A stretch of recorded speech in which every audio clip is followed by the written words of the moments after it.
క్రీస్తునందు చేరువచ్చినటువంటి ప్రియులైన దేవుని పిల్లలందరికీ ప్రభు అయిన యేసుక్రీస్తు వారి పేరట నా ప్రత్యేకమైన వందనాలు తెలియజేస్తూ ఉన్నాను. అలాగే ఇంత మంచి సమయాన్ని మనందరికీ అనుగ్రహించిన పరలోకమందున్న తండ్రికి ప్రభు అయిన క్రీస్తు వారి పేరట నా కృతజ్ఞతాస్తుతులు చెల్లిస్తూ ఉన్నాను. గడిచినటువంటి ప్రభు దినాన ఒక ప్రాముఖ్యమైన సంగతిని మనం ప్రారంభించుకొని మొదటి భాగంగా కొన్ని సంగతులు మనం విన్నాం. ఎవరికైనా జ్ఞాపకం ఉంటే మనం నేర్చుకున్నటువంటి పాఠం మొదటి భాగం ఒకసారి తెలపగలరని ప్రభు పేరట మీకు మనవి చేస్తూ ఉన్నా. దేని గురించి మనం నేర్చుకున్నాం? పోయిన వారం అంత్య దినాలలో అంతరిస్తున్న దైవత్వం. అంత్య దినాలు అనగా ముగింపు దినం. అంతరించటం అంటే క్రమక్రమంగా కనుమరుగైపోవటం, కనిపించకుండా పోవటం అని అర్థం. మరి దైవత్వము అంటే దానికి ఉన్నటువంటి లక్షణాలు ఏంటి అనేది మనం తదుపరి భాగంలో చూడవలసినటువంటి అవసరత మనకుంది. అందులో మొదటి భాగంగా మనం చూసినటువంటి పాయింట్ ఏంటంటే అంత్య దినాలలో అంతరించిపోతున్నటువంటి దైవత్వపు లక్షణాలు 3 చెప్పాను మీకు. ఆ మూడిట్లో మొదటి మాట మనం పోయిన ప్రభు దినాన మనం ఆ మొదటి మాటను మనం పరిచయం చేసుకున్నాం. ఆ మొదటి మాటే ప్రేమ.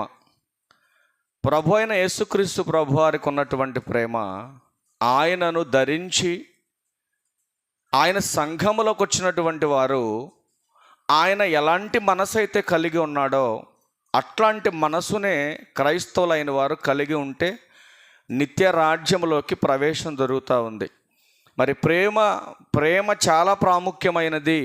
ఒకసారి అది మనం గడిచిన ప్రభు దినాన్ని నేర్చుకున్నటువంటి సందర్భాన్ని ఒకసారి మరలా కొత్త వారి కోసం మరలా పరిచయం చేస్తున్నాను. జాగ్రత్తగా మీరు వినాలని ప్రభు పేరట మీకు మనవి చేస్తూ ఉన్నా. ప్రభు దిన మొదటి భాగంలో మనం చూసింది ఏంటంటే విశ్వాసులు క్రీస్తు వలె ఎదగాలి అనేది ఒక పాయింట్, మొదటి పాయింట్గా మీకు చూపించడం జరిగింది. రెండవది ఏం చెప్పానంటే జ్ఞానము లేని వారై ఉండొద్దు. ఇక మీరు జ్ఞానము లేని వారై ఉండొద్దు. కనుక సత్యముతో క్రీస్తు ప్రేమ కలిగి ఎదగాలి అనే విషయాన్ని చూపించడం జరిగింది. ఎందుకు సత్యము కలిగి మనము ప్రేమలో ఎదగాలంటే సత్యమై ఉన్నటువంటి దేవుడు ప్రేమ స్వరూపి. ఆయన పిల్లలమైనటువంటి మనం కూడా ప్రేమ కలిగి ఆయన యొక్క స్వరూపంలోకి మార్చబడాలనే విషయాన్ని చూపించాను.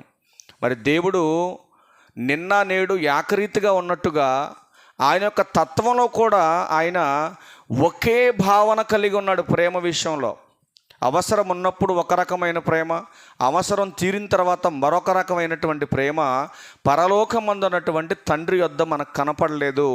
ఆయన ప్రేమ శాశ్వతమైనటువంటి ప్రేమ. ఆ శాశ్వతమైనటువంటి ప్రేమతోనే ఈ సమాజాన్ని ప్రేమించాడు అని మనం కొన్ని మాటలు చూసాం.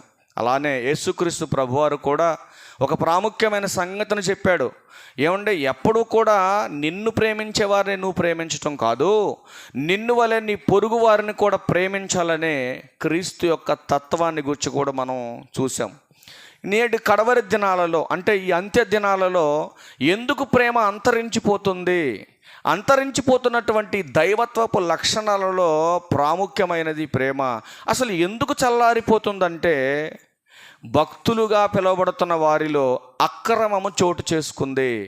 అక్రమము చోటు చేసుకోవటం వలన, అక్రమము విస్తరించటం వలన మనుషుల్లో దేవుని యొక్క ప్రేమ నశించిపోతుంది అనే మొదటి భాగంగా మీకు పరిచయం చేశాను. ఈరోజు రెండవ భాగంగా మనం చూడగలిగితే దైవత్వపు లక్షణాలలో 3 లక్షణాలు చెప్పాను మీకు. దైవత్వం అంటే ఏంటంటే ఈ 3 లక్షణాలు కలిగి ఉన్నవాడే పరిశుద్ధుడు, ఈ 3 లక్షణాలు కలిగి ఉన్నవాడే భక్తుడు, ఈ 3 లక్షణాలు కలిగి ఉన్నవారే నీతిమంతులు, ఈ 3 లక్షణాలు కలిగిన వారే మరణించిన తర్వాత పునరుత్థాన బలాన్ని పొందుతారు. మరణించిన తర్వాత నిత్య రాజ్య ప్రవేశం దొరుకుతుంది. ఎప్పుడైతే ఈ 3 లక్షణాలు మనలో లేకపోతాయో మనము దేవుని పిల్లలం కాదు, దైవత్వపు లక్షణాలు మనలో లేనట్టే అని బైబిల్ క్లారిటీ ఇస్తూ ఉంది. కొంచెం జాగ్రత్త, కన్ఫ్యూజ్ అవ్వకుండా కొద్ది నిమిషాలు చెప్తే ఎక్కువసేపు కూడా చెప్పను. కనుక జాగ్రత్తగా మనం వినే ప్రయత్నం చేద్దాం. దైవత్వపు లక్షణాలలో మొట్టమొదటిది ప్రేమ. ఈ ప్రేమ కలిగి ఉండాలనే విషయాన్ని మీకు గడిచిన వారం చూపించాను. ఇప్పుడు 2 విషయాలు మనం చూస్తాం ఈ సందర్భంలో. ఒకటి ప్రేమ అయితే, రెండవది పరిశుద్ధత. జాగ్రత్తగా మీరు వినాలి. రెండవది ఏంటి? పరిశుద్ధత. మనమందరము కూడా పరిశుద్ధపరచబడి, జాగ్రత్తగా మీరు వినాలి, లోకములో ఉన్నటువంటి మనం, మలినమైనటువంటి మనం, చీకటి సంబంధులుగా బ్రతుకుతున్నటువంటి మనం, ఏమండి, మార్పు లేనటువంటి జీవితాన్ని అలవర్చుకున్నటువంటి మనల్ని తన కుమారుడైన క్రీస్తు ప్రభువారు ప్రాణం పెట్టి తన విలువైనటువంటి రక్తాన్ని కార్చి అనేకుల పాపాన్ని కడిగి ఏం చేశాడంటే మలినాన్ని కడిగాడు, పరిశుద్ధపరిచాడు. పరిశుద్ధ జనంగా ఉండటం కోసం రాజులైన యాజక సమూహంగా అందరినీ కూడా సమకూర్చాడు. అలా సమకూర్చబడినటువంటి వారు ఇక యుగ సమాప్తి వరకు, అంటే ఒకవేళ ఈ యుగం ముగిసేంత వరకు బ్రతుకుంటే మంచిదే, అప్పటి వరకు నీ విశ్వాసాన్ని, నీ ప్రేమను కొనసాగించాలి. ఒకవేళ ఈ యుగ సమాప్తి జరిగే లోపు నీ సమాధి కార్యక్రమం కనుక జరగే ప్రయత్నం కనుక జరిగితే, అంటే నీ మరణం వస్తే, దానిలోపు కూడా నువ్వేం చేయాలంటే ఈ పరిశుద్ధతను కోల్పోకుండా ఉండాలి. చాలామంది చూడండి, పరిశుద్ధత అనేది ఎప్పుడు కనపడుతుందంటే ఒక ఆదివారానికి మాత్రమే పరిశుద్ధత అనుకుంటున్నారు చాలామంది. మరికొంతమంది ఏమనుకుంటున్నారంటే శుక్రవారం మాత్రమే మేము పరిశుద్ధంగా ఉంటాం, పరిశుద్ధతగా బ్రతుకుతామని కొంతమంది అనుకుంటున్నారు. మరికొంతమంది ఏమనుకుంటున్నారంటే దేవునికి ఇష్టమైనటువంటి కార్యక్రమాలు ఏవైతే జరుగుతాయో, అంటే మనకు నచ్చినట్టుగా మనం చేసుకుంటాం, ఆ రోజు మాత్రమే నేను పరిశుద్ధంగా ఉంటాను అనేటటువంటి భావనతో కూడా బ్రతికేవారు లేకపోలేదు. మరికొంతమంది అయితే ఉదయం ఆరాధన సమయం 10 గంటలకైతే 1 గంటకి ఎండవద్దు కనుక ఈ డిస్టెన్స్లోనే నేను పరిశుద్ధంగా ఉంటానండి, 2 దాటిన కాడ నుంచి నాకు నచ్చినట్టు నేను బ్రతుకుతానని బ్రతికే భక్తులు కూడా లేకపోలేదు భూమి మీద. కానీ బైబిల్ ఏమంటుందంటే అసలు దేవుని తత్వం ఏంటంటే ఈ పరిశుద్ధతను గురించి ఒకసారి ప్రకటన గ్రంథం 4వ అధ్యాయం, ప్రతి మాట రాసుకోండి. ఒక ప్రాముఖ్యమైనటువంటి వీడియోని కూడా మీకు చూపించడం జరుగుతుంది. ఈ సందర్భంలో చూపిస్తాను మీకు, మంచి వీడియో ఒకటి ఉందో చూపిస్తాను మీకు, తర్వాత చూదురు కానీ జాగ్రత్తగా. ప్రకటన గ్రంథం 4వ అధ్యాయం 8వ వచనంలో అసలు దేవుని యొక్క తత్వం ఎలా ఉందో కొంచెం జాగ్రత్తగా మీరు చదవండి ప్రియులారా. ఆ మాట, ఒక 4 జీవులు ఉన్నాయంట అక్కడ, వాటి జీవుల గురించి ప్రస్తావన చేస్తూ కిందకు వచ్చేసరికి అవి ఏం చేస్తున్నాయంటే దేవుని చుట్టూ ఉన్నాయి, దేవుణ్ణి మహిమపరచడానికి వాటిని ఏర్పాటు చేసుకున్నాడు. ఏర్పాటు చేసుకుంటే కిందకు వచ్చేసరికి అవి భూత వర్తమాన భవిష్యత్తు కాలములలో ఉండు సర్వాధికారియు దేవుడనగు ప్రభువు పరిశుద్ధుడు పరిశుద్ధుడు పరిశుద్ధుడు అని మానక రాత్రింబగళ్ళు చెప్పుచుండెను. అంటే దేవుడు ఏర్పాటు చేసుకున్నటువంటి దూతలు ఏవైతే పరలోకమందు ఉన్నవో ఆ దూతలన్నీ కూడా దేవుణ్ణి ఎలా పొగుడుతున్నాయంటే, ఎలా దేవుణ్ణి మహిమపరుస్తున్నాయనంటే దేవుడు పరిశుద్ధుడు, దేవుడు పరిశుద్ధుడు అనే ఒక పదాన్ని అవి పలకటం జరుగుతూ ఉంది. మరి దేవుడు అంటే ఏ కాలానికి చెందినవాడు, ఏ దినానికి చెందినవాడు అనంటే భూత వర్తమాన భవిష్యత్తు కాలాల్లో ఉండేటటువంటి దేవుడిన. అంటే ఆయన నిత్యము ఉండేవాడు, ఒక దినానికో ఒక కాలానికో పరిమితమైన వాడు కాదు దేవుడు. కనుక నిత్యము ఉండేటటువంటి దేవుడు ఎలాంటి వాడు, ఎలాంటి తత్వం కలిగిన వాడంటే పరిశుద్ధుడు. ఎవరు చెబుతున్న మాట ఇది? సాక్షాత్తు పరలోకమందున్నటువంటి దేవదూతలు నిత్యము కొనియాడబడుతున్నటువంటి దేవుని యొక్క తత్వాన్ని ఎలా వర్ణిస్తూ వారు మహిమపరుస్తున్నారంటే దేవుడు పరిశుద్ధుడు పరిశుద్ధుడు పరిశుద్ధుడు అని కొనియాడుతున్నట్టుగా మనకు కనపడతా ఉంది. నిర్గమకాండం చరిత్రలోకి వెళ్దాం ఒకసారి. నిర్గమకాండం తిండి ఒకసారి. నిర్గమకాండం 15వ అధ్యాయం, ఐగుప్తు బానిసత్వంలో నుంచి బయటకు వచ్చినటువంటి ఇశ్రాయేలీయులకు చెప్తున్నాడు దేవుడు. ఏం చెప్తున్నాడు ఒకసారి? నిర్గమకాండం 15వ అధ్యాయం, నిర్గమకాండం 15వ అధ్యాయం 11వ వచనం చూడండి ప్రియులారా. ఐగుప్తు బానిసత్వంలో నుంచి బయటకు వచ్చినటువంటి ఇశ్రాయేలుకు చెబుతున్నాడు దేవుడు, యెహోవా వేల్పులలో నీ వంటి వాడెవడో. వేల్పులంటే ఇతర దేవీ దేవతలు వెలిసినటువంటి దేవతలు, పుట్టుకొచ్చినటువంటి దేవుళ్ళు, వాళ్ళందరిలో నీ వంటి వాడెవడో. పరిశుద్ధతను బట్టి నీవు మహనీయుడవు. ఏ దేవుణ్ణైనా ఈ ప్రకృతిలో ముక్కోటి దేవి దేవతలు నేను ఎవరిని విమర్శించట్లేదు, కానీ సందర్భాన్ని జాగ్రత్తగా పాయింట్అవుట్ చేసుకోవాలని చెప్తున్నాను. నేను ఎవరిని విమర్శించట్లేదు. ఎవరి భక్తి వాళ్ళకు ఉంటుంది, ఎవరి విశ్వాసం ఆడకుండా చచ్చిన తర్వాత అర్థమవుద్ది ఏది నిజమైంది ఏది అబద్ధమైందో. కనుక బ్రతికున్నప్పుడే నువ్వు తెలుసుకోవాలి నిజ రక్షకుడు ఎవరో, నిజమైనటువంటి దేవుడు ఎవరో. అది చెప్తున్నాను నేను, అంతేగాని వక్రీకరించి వన్ సైడ్ బోధన నేను చేయట్లేదు, ఓవరాల్గా మాట్లాడుతున్నా. విలవేల్పులుగా మీరు పెట్టుకున్నటువంటి ఏ దేవీ దేవతలు అయితే ఉన్నవో వాళ్ళందరికంటే కూడా నువ్వు చాలా గొప్పవాడవు, మహనీయుడు అని గ్రంథం హెచ్చరిస్తూ ఉంది. ఏ విషయాల్లో మహనీయుడు అంటే పరిశుద్ధతలో మహనీయుడు.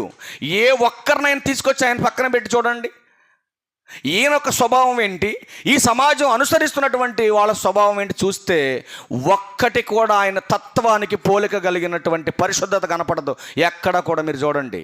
అందుకే ఏమంటున్నాడు ఇక్కడ, యెహోవా వేల్పులలో నీ వంటి వాడెవడు, పరిశుద్ధతను బట్టి నీవు మహనీయుడవు, స్తుతి కీర్తనను బట్టి పూజ్యుడవు, అద్భుతములు చేయువాడవు, నీ వంటి వాడు ఎవ్వడో లేడు. ఏది చేసినా ఈ భూమి మీద దేవుడే చేయాలి, దేవుడు తప్ప మరొకడు ఎవ్వడు చేయడు. నీ పుట్టుకకు కారణం దేవుడు, నీ బ్రతుకుకు కారణం దేవుడు, నిన్ను చంపే కారకుడు దేవుడు. నువ్వు పుట్టాలన్న దేవుని పర్మిషన్ కావాలి. నువ్వు అనుకున్నట్టుగా ఈ లోకం నమ్ముతున్నట్టుగా దేవుడు కాకుండా వేరొకటి ఏది కూడా చేయలేదు. అది మీ పిచ్చి భ్రమది. అందుకే అంతరించిపోతుంది దైవత్వం, అంత్య దినాలలో అంతరించిపోతుంది దైవత్వం. అందుకే 51వ కీర్తన చదివించాను మీకు. 51వ కీర్తనలో చూడండి, ప్రారంభ వచనాలు చూడండి, మనుషుల తత్వం ఎలా మారిపోతుందో, మనుషుల యొక్క స్వభావం ఎలా మారిపోతుందో. దైవత్వపు తత్వం లేదండి క్రైస్తవుల్లో. దేవుని మందిరానికి వస్తున్నారు, దేవాన్ని ప్రార్థన చేస్తున్నారు, సమాజంలో దయ్యపు లక్షణాలు కలిగి బ్రతుకుతున్నారు. ఇట్లాంటి మనుషుల గురించి మాట్లాడాడు కీర్తనకారుడు. చదువు తల్లి. దేవా నీ కృప చొప్పున నన్ను బ్రతికించు. దేనిని బట్టి బ్రతికించాలి, దేనిని బట్టి మనం బ్రతకగలగాలి? ఆయన కృప అండి. ఆయన కృప లేకపోతే నువ్వు బ్రతకలేవు. ఆలోచించి ఒకసారి చదవండి, కంటిన్యూషన్ చేయండి అన్నమాట. చదువమ్మా. ఇందా మనం చదువుకుంది 52 కదా, 52 కదా మనం చదువుకుంది. మరి నాకు వాక్యపఠనం చేసింది 51 అంటే మరి అలాగే చదువుతారండి మీరు. మనం చదువుకుంది 52 కదా. మరి చెప్పాలి కదా తల్లి మీరు.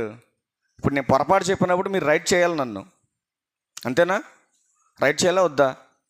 ఒకవేళ నోరు మెతకపోతే చేయాలని ఎత్తాలి, అప్పుడని అర్థం చేసుకుంటాను నేను. 52వ కీర్తన మనం చదువుకుంది. భక్తుల యొక్క భావజాలు ఎలా ఉండే చూడండి. 2వ వచనం దగ్గరికి వెళ్ళండి డైరెక్ట్గా. మోసము చేయువాడా, వాడిగల మంగళ కత్తివలే నీ నాలుక నాశనము చేయని ఉద్దేశించుచున్నది. ఏం చేయటానికి ఇష్టపడుతుంది నాలుక? మోసం. ఇక్కడ ఒక మాట చెప్పుద్ది, అక్కడ ఒక మాట చెప్పుద్ది. ఈ మాటకు ఆ మాటకు పొంతన ఉండదు. ఇక్కడ చెప్పిన మాట అక్కడ చెప్పిన మాట రేపొద్దున ఒకరోజు రగులుద్ది, వీళ్ళకాల గొడవలు అవుతాయి. ఈ అంత్య దినాలలో మనుషుల యొక్క తత్వం ఎలా మారిపోతుందంటే, మేలు కంటే కీడు చేయుటయు, నీతి పలుకుట కంటే అబద్ధము చెప్పుటయు నీకు ఇష్టం కదా. నీతి చెప్పమంటే చెప్పరు, పనికి మాలిన సొల్లు చెప్పమంటే చెబుతారు. అర్థమవుతుందండి? గంటల తరబడి సొల్లు మాటలు చెప్పమంటే, సోది కబుర్లు చెప్పమంటే మాత్రం గంటల తరబడి సాగదీసి చెప్తారు. నీతి చెబుతానంటే వింటారా? నీతి మాటలు చెబుతారా? అవి అవసరం లేదు, అవి అవసరం లేదండి. అందుకే బైబిల్ చెబుతుంది, మేలు కంటే కీడు చేయుట, నీతి పలుకుట కంటే అబద్ధములు చెప్పుట నీకు ఇష్టం, కపటమైన నాలుక కలవాడా. ఇక్కడ నా దగ్గరకు వచ్చి ఏం కాదులేండి, అది కాదులేండి, ఇది కాదులేండి అని చెప్పకుండా నా దగ్గరకు వచ్చి ఏం చెప్తున్నారు? నా దగ్గర ఒక మాట చెప్తున్నారు, అక్కడికి వెళ్ళి ఒక మాట చెప్తున్నారు. ఇది అవసరమా? మీరు ఎవరి దగ్గర, నేను ఒకటే చెప్తున్నా, మీరు ఎమ్మెల్యే దగ్గరికి వెళ్ళిన అబద్ధాలు చెప్పుండు, కానీ నా దగ్గర అబద్ధం చెప్పామంటే నీ ఆయుష్ ఉడిగిపోద్ది, గుర్తుపెట్టుకది. నా దగ్గర అబద్ధాలు చెప్పారా మీరు అయిపోతారు ఇంకంతే, గుర్తు చేసుకోండి. నేను అందుకే ఏది మాట్లాడినా యథార్థంగా మొహమాటం లేకుండా మాట్లాడతా. చిన్నోళ్ళైనా పెద్దోళ్ళైనా దాపరకంగా ఏది చెప్పను, ఓపెన్గా చెప్తా ఎవరి దగ్గర మాట్లాడినా. నా దగ్గర అబద్ధాలు చెప్పొద్దు, కన్నింగ్ మెంటాలిటీతో నా దగ్గర మాట్లాడొద్దు, ఏదైనా నిజాయితీగా మాట్లాడు నా దగ్గర. ఇప్పుడు ఒక తప్పుని నేను ఖండించినప్పుడు దాన్ని ప్రోత్సహించకూడదు ఎవరైనా సరే. అది చేయొద్దని నేను చెప్తా, చేయకూడదు. ఇక లేదు నేను చేసుకుంటానని చేసుకో, నీ కర్మకు నువ్వే బాధ్యుడివి. నేను చేతులకు అడిగేసుకుంటాను ఇంకంతే. మీ మేలు కోరే పద్ధతి చెప్తాను నేను, ప్రతిదీ కూడా మీ మేలు కోరే చెప్తాను. ఎందుకంటే నన్ను నుంచోబెట్టుకుంది, నన్ను బ్రతికించుకుంది కూడా దేవుడు. అందుకే ఇప్పటికీ నేను ప్రయాసపడేది దేనికి? ఊరు ఇంకా డెవలప్మెంట్ అవ్వాలి, ఊరు ఇంకా బాగుపడాలి, ఊరిలో ఉన్న ప్రతి ఒక్కళ్ళు జ్ఞానవంతులు కావాలి, అజ్ఞానాన్ని పారదోలాలి, రాబోతున్నటువంటి విపత్తును తప్పించాలి. ఇంత ప్రయాసపడుతుంటే ఇంకా చిన్న చిన్న వాటికి ప్రోత్సహించే వాళ్ళు లేకపోలేదు. కన్నింగ్ మెంటాలిటీ ఉంది కొంతమందిలో, అది మానుకోండి చెప్తున్నాను నేను ముందుగానే. కన్నింగ్ మెంటాలిటీ వద్దు, నిజాయితీగా మాట్లాడండి. ఏది మాట్లాడినా నా దగ్గర ఒకటి చెప్పి ఇంకొకటి దగ్గర ఇంకొకటి చెప్పి ఇట్లా చేశారా నీ కోసం ప్రార్థన చేయాల్సి వస్తుంది. అది అర్థం చేసుకోండి మీరు. అది అందుకే మనం ముందుకెళ్ళే ప్రయత్నం చేద్దాం. ఏమంటున్నాడు దేవుడు చూడండి, ఇంకా ఏమంటున్నాడు? కపటమైన నాలుక గలవాడా, అధిక నాశనకరమైన మాటలే నీకు ఇష్టం. మనిషికి ఏది ఇష్టం అంటే జీవం కలిగిన మాట, ప్రాణం పోసే మాట వినడు, అది ఇష్టం ఉండదు మనిషికి. మరి ఏ మాటలంటే ఇష్టం? నీకు నువ్వుగా నాశనం అయిపోయే మాటలంటే నీకు ఇష్టం. అంటే నీ చావు నువ్వే ఏం చేసుకుంటున్నావు? నిద్ర లేపుకుంటున్నావు, అంతే. దాని అర్థం అదే. నేను తొందరగా చచ్చిపోవాలయ్యా అని నీ చావు నువ్వే నిద్ర లేపుకుంటున్నావు. కానీ దేవుడు అలా కోరుకోవట్లేదండి. దేవుడు అలా కోరుకోవట్లేదండి. నీ బ్రతుకును మార్చుకోమంటున్నాడు ఆయన. ఆయన తత్వం ఏంటి? రెండో తత్వం పరిశుద్ధత. ఆయన తత్వం మొదటిది ప్రేమ అయితే రెండోది పరిశుద్ధత. ఆ పరిశుద్ధత ఎందుకు ఇంతగా ఆయన హెచ్చించి చూపిస్తున్నాడంటే ఒక్క మాట చూద్దాం మనం కొత్త నిబంధన గ్రంథంలో. ఎందుకు అంత పరిశుద్ధతను గురించి ఆయన బాగా నొక్కి ఇస్తున్నాడంటే ఒక మాట చూద్దాం. పేతురు గారు రాసిన మొదటి పత్రిక 1వ అధ్యాయం 14వ వచనంలో చూడండి ఏమంటున్నాడు. నేను పరిశుద్ధుడనై ఉన్నాను గనుక, ఏమన్నాడు దేవుడు? నేను పరిశుద్ధుడనై ఉన్నాను గనుక మీరు, అంటే ఎవరో?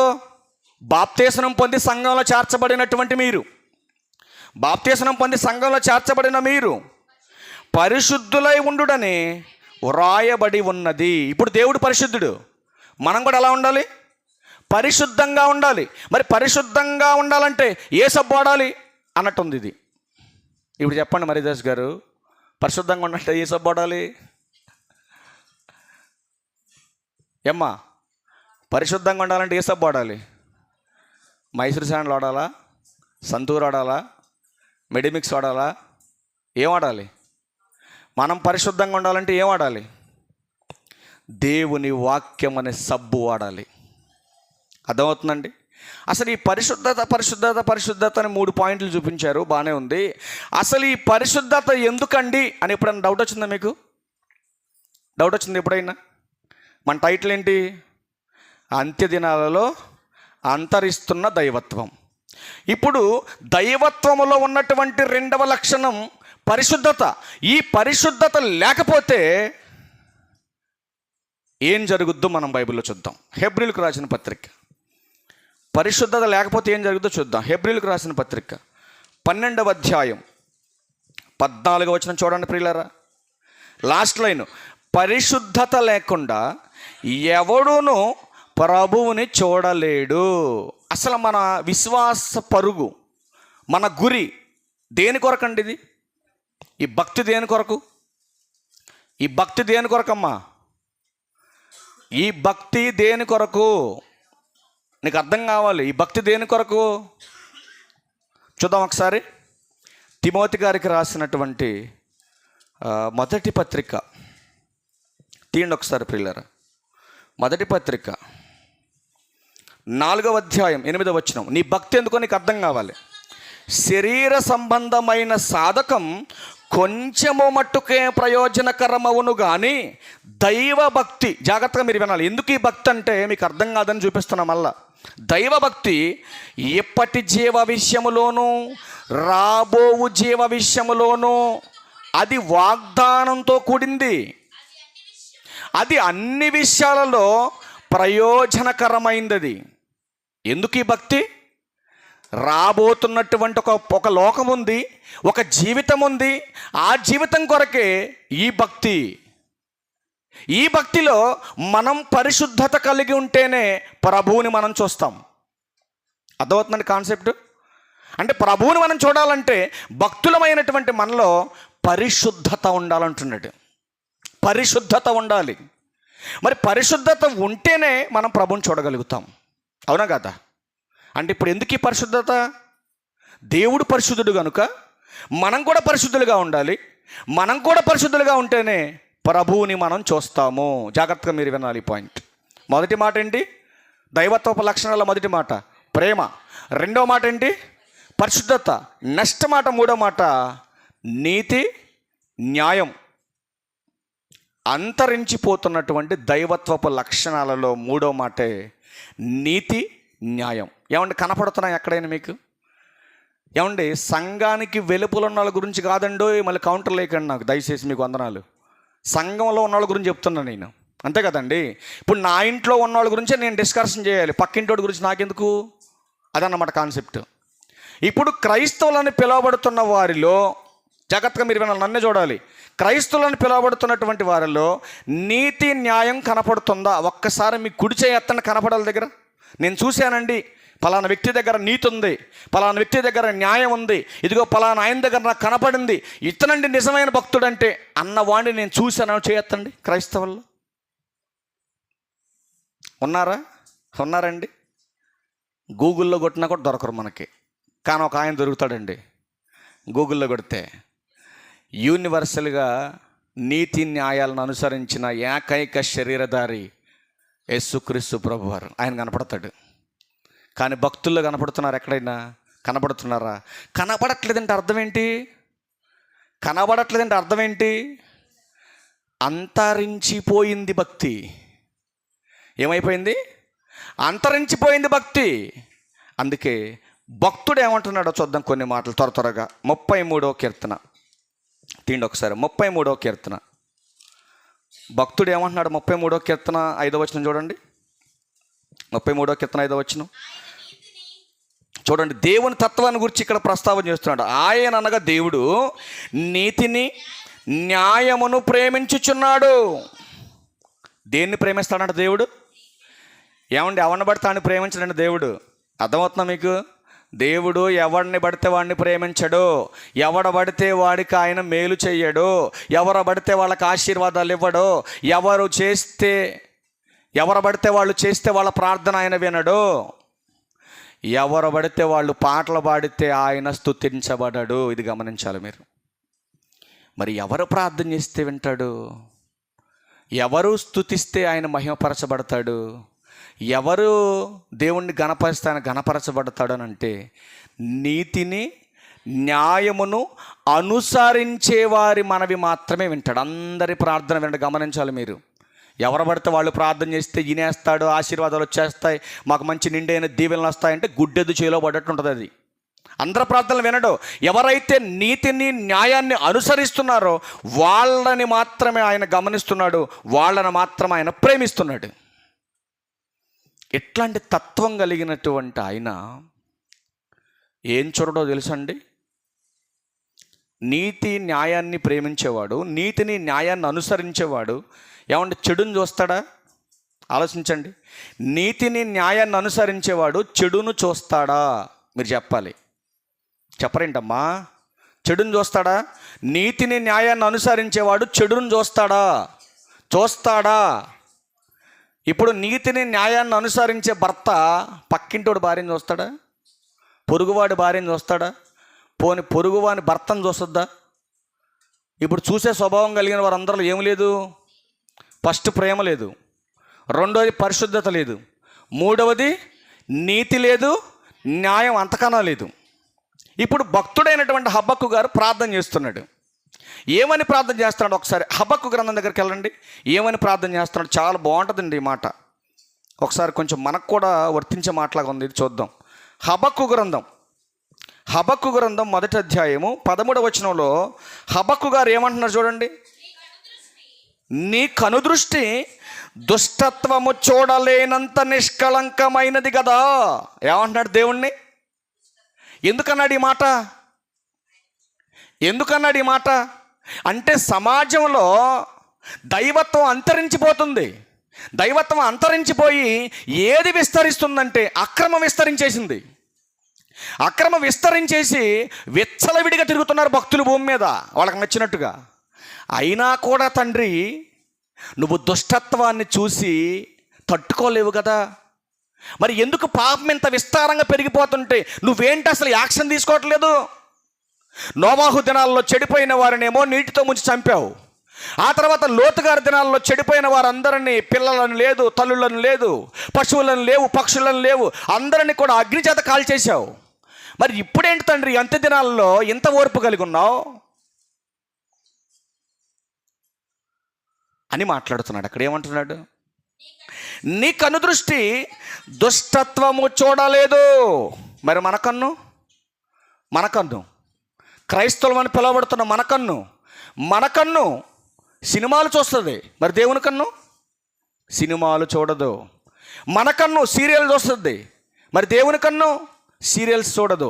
మన కన్ను రీల్స్ చూస్తుంది, దేవుని కన్ను చూడదు.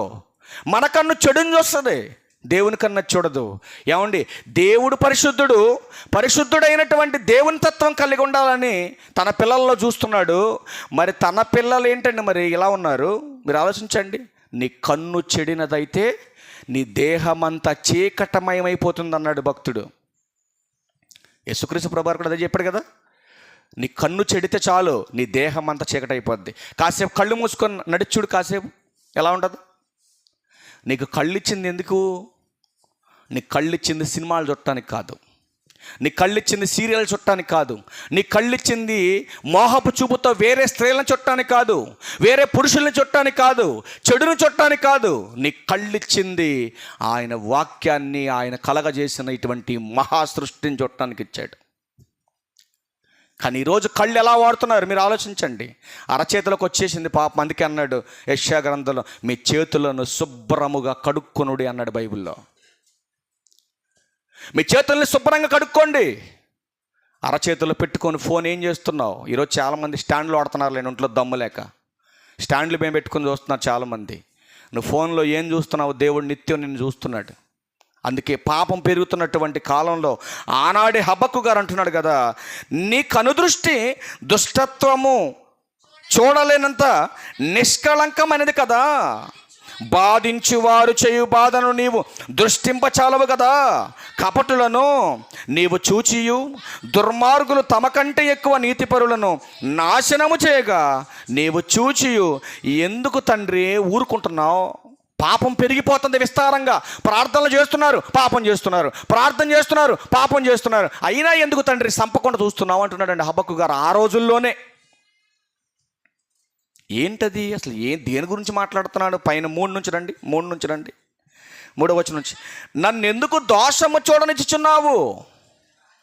నువ్వు చూడలేవు, నేను కూడా చూసి తట్టుకోలేకపోతున్నాను తండ్రి అంటున్నాడు హబక్కు గారు. నా చుట్టూ జరుగుతున్నటువంటి ఈ దారుణమైనటువంటి అనీతి చర్యలైనటువంటి క్రియలను చూసి నేను తట్టుకోలేకపోతున్నాను తండ్రి, నన్ను మాత్రం ఎందుకు బ్రతకనిస్తున్నాను? నన్ను కూడా చంపే అంటున్నాడు ఆయన. కంటిన్యూషన్ చేయండి అన్నమాట.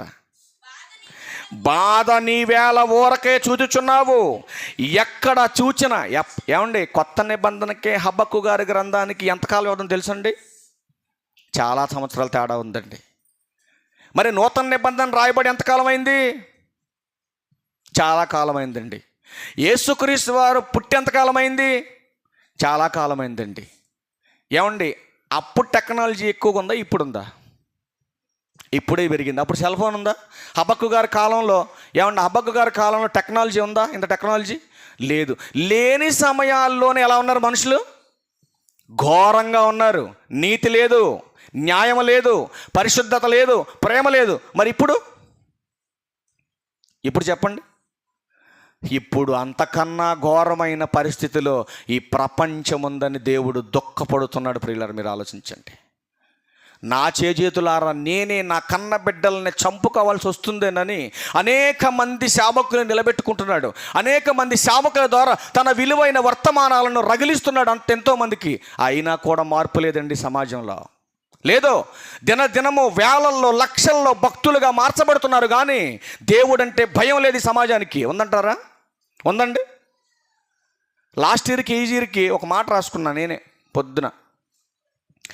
ఒకసారి మనమే మన యొక్క స్టాండర్డ్ని చెక్ చేసుకోవాలి. మన పక్కన వాళ్ళ గురించి మనకొద్దు. లాస్ట్ ఇయర్ 25లో భక్తి నాది బాగుందా, 26లో బాగుందా? ఒకసారి నీ మనస్సాక్షి నువ్వు చెక్ చేసుకో. దేవుని పట్ల నీ భక్తి లాస్ట్ ఇయర్ బాగుందా, ఈ ఇయర్ బాగుందా? ఇప్పటికి ఎన్నో రోజు ఇది? 32 రోజులైంది ఇప్పటికి మనం ఈ ఇయర్లోకి వచ్చి. ఈ 32లో భక్తి బాగుందా? ఈ 32 దినాల్లో లాస్ట్ ఇయర్ బాగుందా? ఒకసారి చెక్ చేసుకో నీ మైండ్లో. చెప్పమంటారా? 25లోనే మీ భక్తి బాగుంది 26లో కంటే. అవునా కదా? నీ గుండె మీద చేసుకుని ఇంటికి వెళ్ళి ఆలోచించు. 25లో ఉన్నటువంటి భక్తి భావజాలాలు చాలా మందిలో 50-50 పడిపోయింది. అదేంటన్నయ్య అని మా చెల్లెలు అనొచ్చు.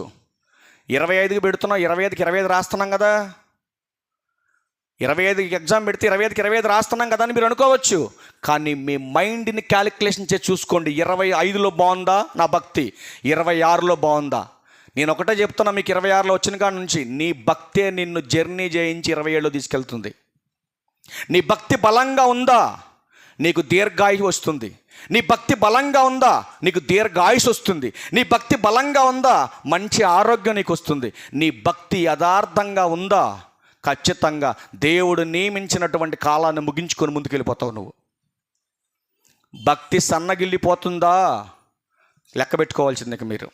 అందుకే అంటున్నాడు, దేశంలో ఎక్కడ చూసినా నాశనం, బలత్కారం, చదువుతల్లి, అగపడుచున్నవి, జగడములు, కలహములు రేగుచున్నవి. ఎందుకు జరుగుతున్నాయండి గొడవలు ఇవన్నీ? ఎప్పుడైనా ఆలోచించారా?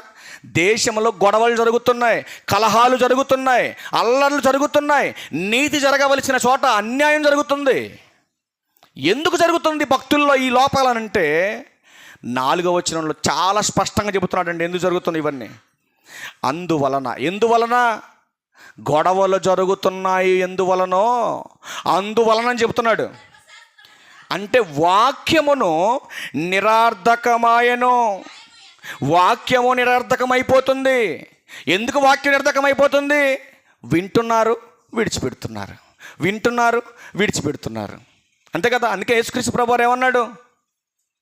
జనులు తమ పెదవులతో నన్ను గణపరచుదురు కానీ వారి లోపల నాకు ఒక ఆలయం ఉందే, హృదయం, ఆ ఆలయం మాత్రం దూరంగా ఉందంటున్నాడు. ఆలోచించండి. పెదవులతో గణపరిస్తే దేవునికి ఇష్టం కాదు. అది వేషధారి చేస్తున్నటువంటి పని. అట్లాంటి భక్తి భావజాలం మనలో ఉండకూడదు. అందుకే ఏమంటున్నాడు చూడండి, ఏమంటున్నాడు 4వ వచనంలో, అందువలన ధర్మశాస్త్రము నిరర్థకమాయను, న్యాయము ఎన్నడను జరగకుండా మానిపోయాను, భక్తిహీనులు అంటున్నాడు. ఎవరు వీళ్ళంతా? దేవుణ్ణి నమ్ముకున్న విశ్వాసులు. భక్తిహీనులు అంటే ఎవరు అనుకున్నారు ప్రియులరా? భక్తిహీనులు అంటే బయట ఉన్న అన్యులు కాదండి. భక్తిహీనులు అంటే దేవుణ్ణి నమ్ముకొని, దేవుణ్ణి ఎరిగి, దేవుని పట్ల భయము లేనటువంటి తత్వం కలిగిన భక్తులు వీళ్ళు. అందుకే అన్నాడు వీళ్ళని భయము లేనటువంటి భక్తి పరుల్ని దేవుడు అంటున్నాడు భక్తిహీనులు అన్నాడు. భక్తిహీనులు వచ్చి ఎవడన్నా యథార్థంగా ఉన్నాడు అనుకోండి, ఆడి దగ్గరకు వచ్చేసి ఏంట్రని పిచ్చి భక్తే, అటు రాముని చూడు, ఇటు సంటిని చూడు, అటు అయ్యగారిని చూడు, వాక్యం చెప్పినంతసేపు అట్టు ఉంటారు, తర్వాత అందరూ మావులే, ఎందుకు నీ పిచ్చి భక్తి ఏం పట్టుకుపోతావు అంటే మేమందరం నరకానికి పోయాడు, నువ్వు ఒక్కడో పరలోకం పోతావా అని రేపి చెడగొట్టే వాళ్ళు కూడా లేకపోలేదు ఈ భక్తిహీనుల్లో. అందుకే ఏమంటున్నాడు, భక్తిహీనులు వచ్చి నీతి పరులను చుట్టుకొందురు, న్యాయము చెడిపోవచ్చున్నది. నీతిని అనుసరించేవాడు, వాక్యానుసారంగా బ్రతికేవాడు ఎలా చేద్దామన్నాడు అనుకోండి, ఆడొక్కడే ఉంటాడు నీతిని అనుసరించేవాడు. మరి భక్తిహీనులు ఎంతమంది ఉంటారు? వాళ్ళు 10 మంది ఉంటారు. ఈ ఒక్కడే ఏం చేస్తాడు, ఇది ఇలా చేద్దామంటాడు నీతిమంతుడు. కానీ భక్తిహీనుడు ఏం చేస్తాడు, అరే పిచ్చోడు అట చేస్తే ఎట్రా అని 10 మంది చెప్తారు. ఈ ఒక్కడే ఏం చేయాలి? ఇప్పుడు ఆ భక్తిహీనుల మాట వినాలి. మరి అందుకే ఉన్నాడు ధర్మశాస్త్రము నిరర్థకమాయనంటే వాక్యాన్ని ఏం చేశారు వీళ్ళు? పక్కన పెట్టేశారు వాక్యాన్ని. ఈ సందర్భాన్ని యేసుక్రీస్తు ప్రభువారు ఏమన్నాడు చూడండి ఒకసారి, మైండ్ పోతుంది ఆ మాట చూస్తే మనకి. యేసుక్రీస్తు ప్రభువారు ఏమన్నాడు చూడండి, ఆ మాట చూడండి ఒకసారి. మార్క్స్ వార్త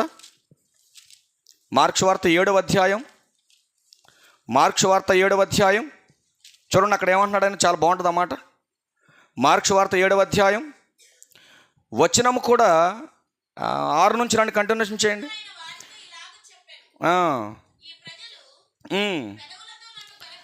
పెదవులతో నన్ను గణపరచుదురు కానీ వారి హృదయం నాకు దూరంగా ఉంది. మానవులు కల్పించిన పద్ధతులు దేవోపదేశములని బోధించుచు నన్ను వ్యర్థముగా ఆచరిస్తున్నారని చెప్తూ అంటున్నాడు 8వ వచనంలో. చూడండి 8వ వచనం అన్నాడు, మీరు దేవుని ఆజ్ఞను విడిచిపెట్టి. దేని విడిచిపెట్టారు వీళ్ళు? దేవుని ఆజ్ఞను విడిచిపెట్టే వాళ్ళు ఎవరో తెలుసా అండి? భక్తిహీనులు అన్నాడు. భక్తిహీనులు.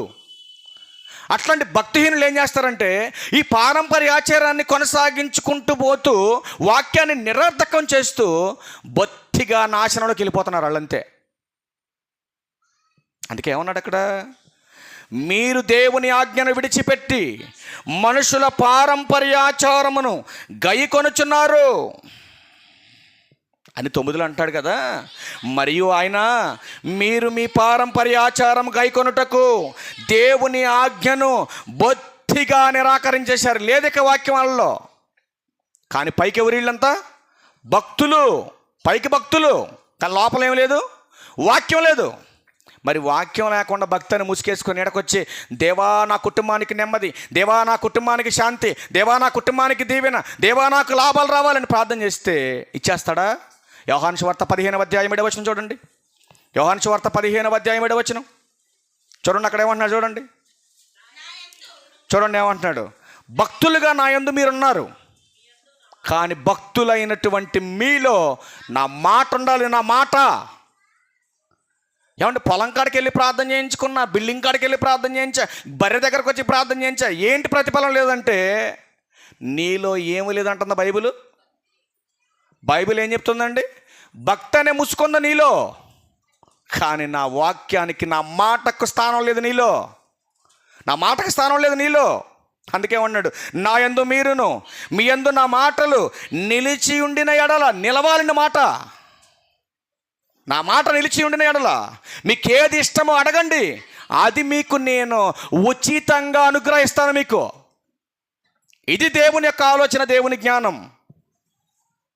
ఆయన మాట మనలో ఉంటే నీతి ఉంటుంది మనలో. ఆయన మాట మనలో ఉంటే న్యాయం మనలో ఉంటుంది. దేవుడు ఏమైనా పక్షపాత అండి? దేవుడు పక్షపాత? అదే మనమైతే మళ్ళీ బాధపడకుండా మాట చెప్తా. అదే మనమైతే ఏదైనా సమస్య వచ్చిందనుకోండి, మా కారు మంచోళ్ళంతా ఒకటండి, మా కారు మంచోళ్ళంతా ఒకటే, మలాదోళ్ళు వేరే, మంగళపూడోళ్ళు వేరే, దైదావాళ్ళు వేరే. పక్షపాత ధోరణి ఇది. వాక్య జ్ఞానం నీలో ఉంటే ఇదంతా మాదే, ఇదంతా మాదే అన్న మాటకి, ఇదంతా నాదే అన్న మాటకి ఎంత తేడా ఉంది చూసారండి? పరలోకానికి నరకానికి ఉన్నంత తేడా ఉంది. ఇదంతా నాదే అన్నదానికి, ఇదంతా మాదే అన్నదానికి ఎంత తేడా ఉంది చూడండి. సంఘము నాదే అన్నాను అనుకోండి, లాగి ఎవరు కొడతారు చెప్పండి? సంఘం నాదే అన్నాను అనుకోండి, లాగి ఎవరు కొడతారు నన్ను? నాకు శిరస్సు అయినటువంటి ఆయన, సంఘానికి శిరస్సు అయినటువంటి ఆయన, సంఘం కొరకు ప్రాణం పెట్టిన ఆయన, సంఘం కొరకు రక్తాన్ని కాచినటువంటి ఆయన, మనందరి కొరకు అవమానాలు నిందలు భరించి దీనిని నిలబెట్టాడే ఒక మహానుభావుడు. ఎవరైనా యేసుక్రీస్తు ప్రభువారు. ఆయన ఏమంటాడు తెలుసా? ఏమయ్యా అసలు నువ్వు సంఘం కోసం ఏమన్నా ఏం చేసావు? నువ్వు ప్రాణం పెట్టావా? సంఘం కోసం ఏమన్నా దెబ్బలు తిన్నావా? ఏమన్నా అవమానాలు ఎదుర్కొన్నావా? సంఘం నాదంటావేంటి? అడుగుతాడా లేదా? ఖచ్చితంగా అడుగుతాడు. ఆలోచించండి. వీర్రాఘపురం ఎవరిదని ఎవరైనా అడిగారు అనుకోండి, ఏం చెప్పాలి? మా ఊరు అని చెప్పాలి మీరు. అంతేనా? వీర్రాఘపురం ఎవరు అన్నారంటే ఏం చెప్పాలి మీరు? ఏం చెప్పాలి? మా ఊరు, మాది.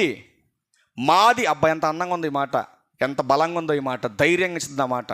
మరి నాది అంటే నువ్వు కొన్నావా లేకపోతే మీ డాడీ కొన్నాడా ఊరు? అర్థమవుతుందండి? అది చెప్తున్నాడు అక్కడ.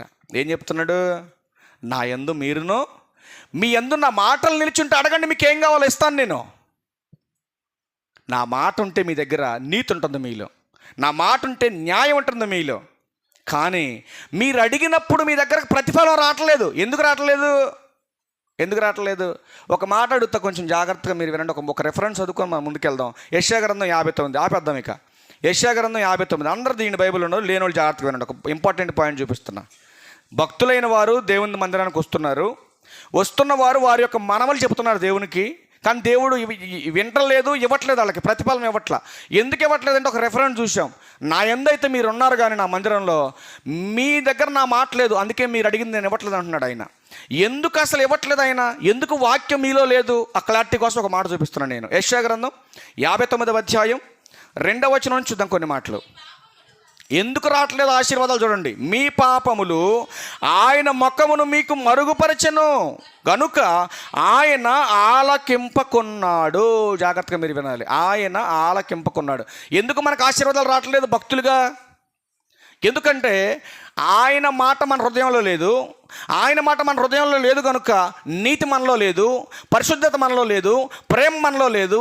కష్టాలు బాధలు వచ్చినప్పుడు మాత్రం ఇక్కడికి వచ్చి దేవా నా ప్రార్థన ఆలకించి నాకు సాయం చేయి దేవా అంటే నీ పాపం ఏం చేస్తుందో తెలుసా అండి? దేవుణ్ణి కనబడకుండా అడ్డు పెడుతుంది, అడ్డుగోడలాగా నీకు.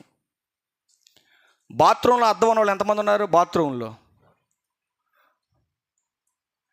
బాత్రూంలో అద్దం ఉన్నోళ్ళు ఒకవేళ ఉంటే, వేడి నీళ్ళతో స్నానం చేసిన వాళ్ళు ఉంటే అర్థమైంది, అలాంటి వాళ్ళకి అర్థమైద్ది.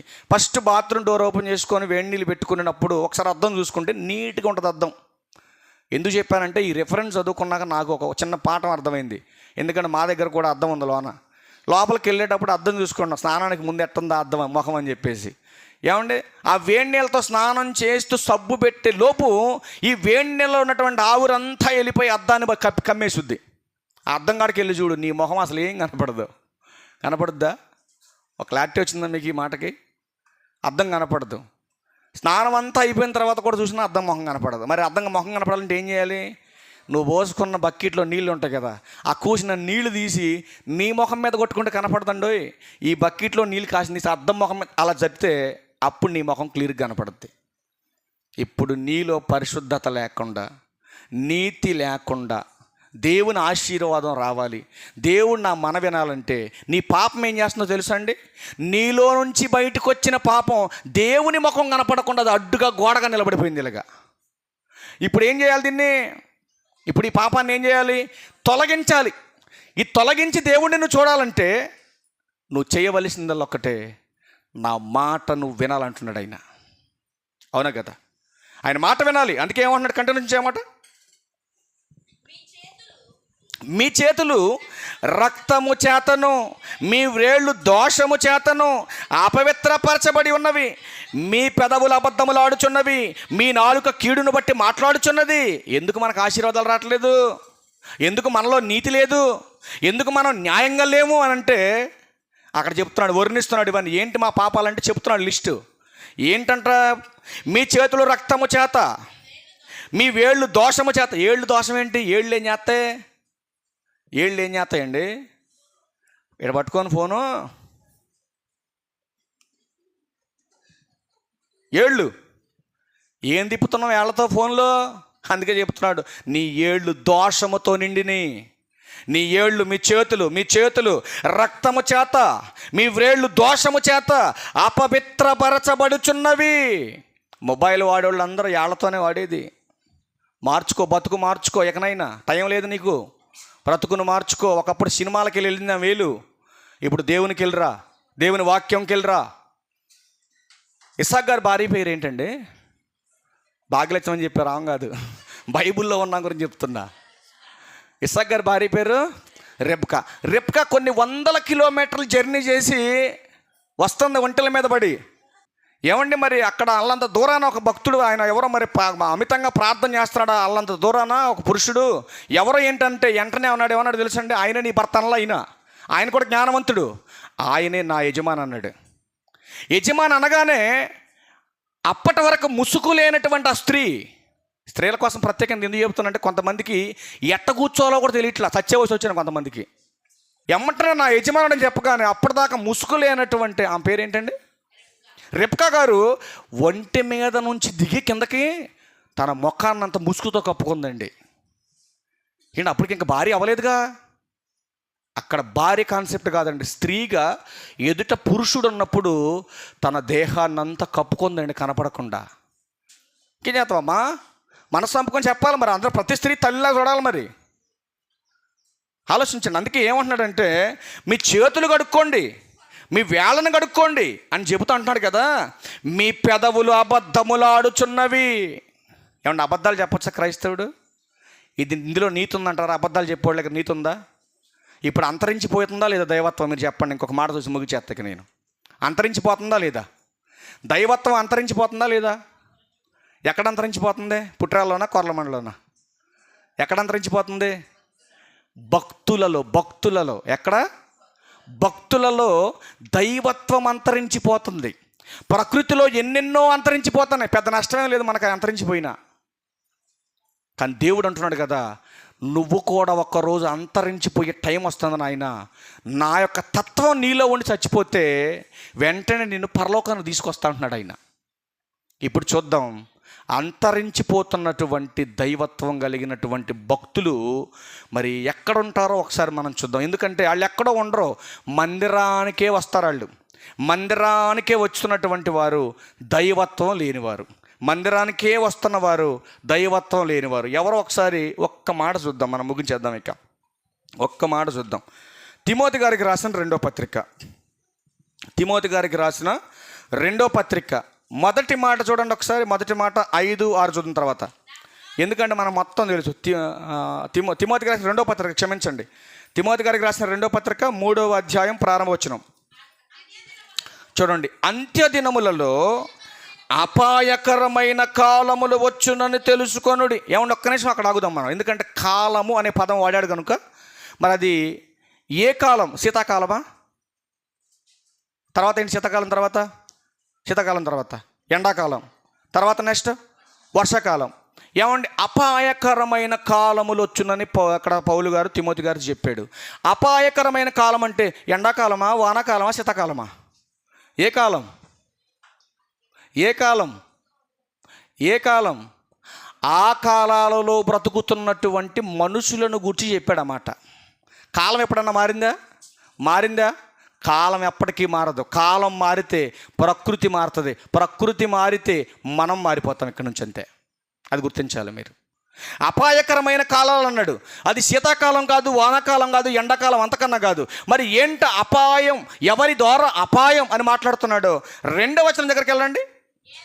ఎలాగనగా మనుషులు, చూడండి ఎవరి గురించి చెప్తున్నాడు ఈ మాట? మరి మనుషుల గురించే.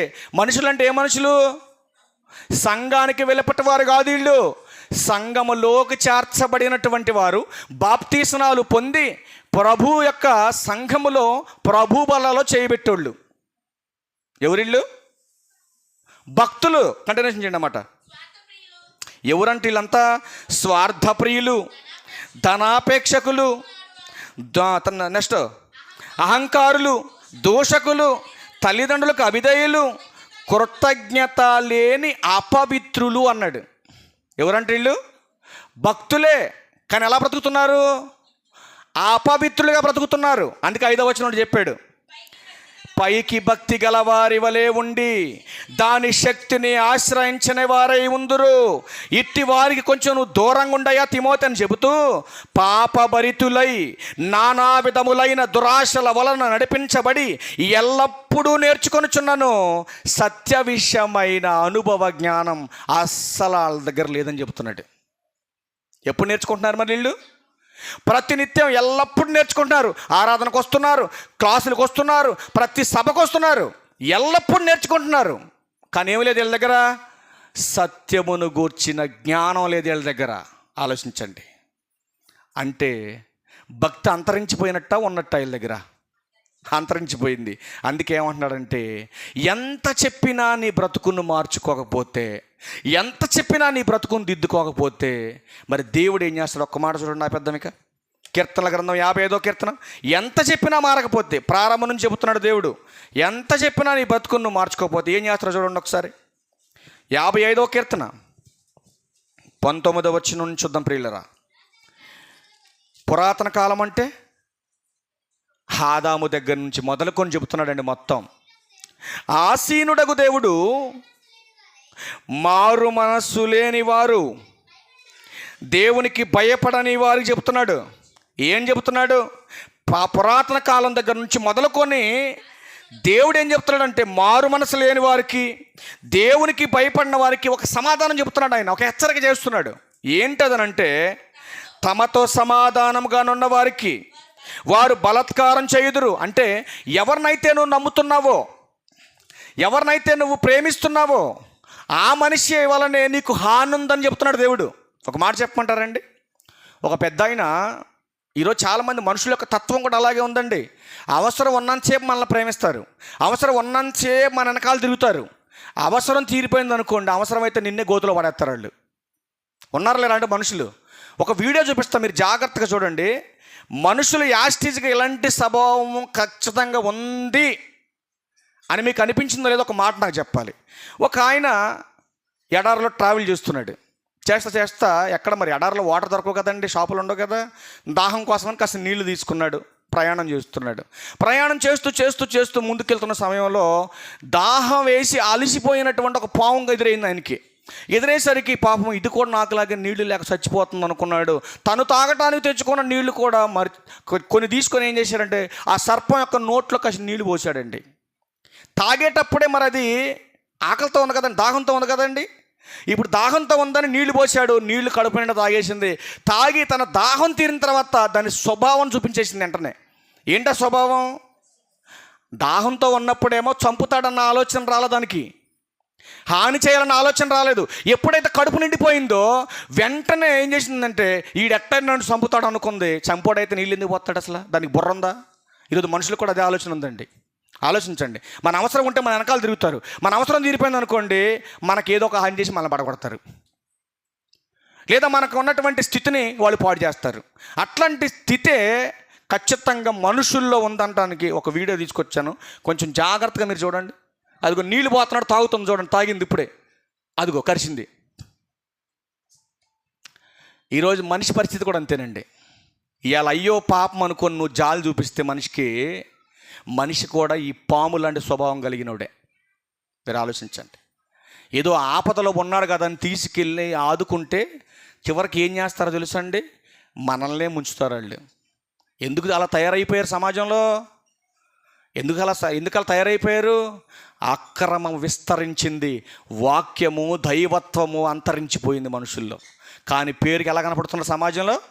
అందరూ భక్తులే. కానీ ఆ భక్తుడి లోపల భక్తికి అనుగుణమైనటువంటి నిర్వచనం లేదని బైబిల్ చెప్తా ఉంది. మరి ఎట్లాంటి వాళ్ళకి ఏం చేస్తానంటున్నాడు? 23వ వచనం చూడండి, లాస్ట్ మాట 23వ వచనంలో, దేవా నాశన కోపములో నీవు వారిని పడవేయుదువు. ఎవరిని? మారు మనసు లేని వాళ్ళని. నెక్స్ట్ చెబుతున్నాడు, దేవుడంటే భయపడకుండా, ఏమంటే నీతి లేకుండా, పరిశుద్ధత లేకుండా, ప్రేమ లేకుండా బ్రతుకుతున్నటువంటి వారి గురించి మాట్లాడుతున్నాడు. దేవా నాశన కోపంలో నీ వారిని పడవేదువయ్యా, రక్తాపరాధులను వంచకులను సగము కాలమైన బ్రతకరయ్యా అంటున్నాడు భక్తుడు. ఆలోచించండి, బతుకుతారా? మారు మనసు లేకుండా, దేవుడంటే భయం లేకుండా బ్రతకగలవా భూమి మీద? అదే చెప్తున్నాడు, అదే హెచ్చరిస్తున్నాడండి. సగం కాలమైన నువ్వు బ్రతకలేవు నాయనా.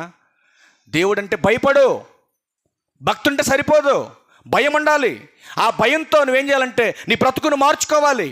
అలా మార్చుకున్నటువంటి నీవు, వాక్యాన్ని అనుసరించే నీవు, మందిరానికి వస్తున్నటువంటి నీవు దైవత్వపు లక్షణాలు కలిగి నువ్వు మరణిస్తేనే పరలోకం అనే మహాలోకానికి వెళ్తావు. అలా వెళ్ళాలంటే ఈ 3 లక్షణాలు నీలో ఉండాలి.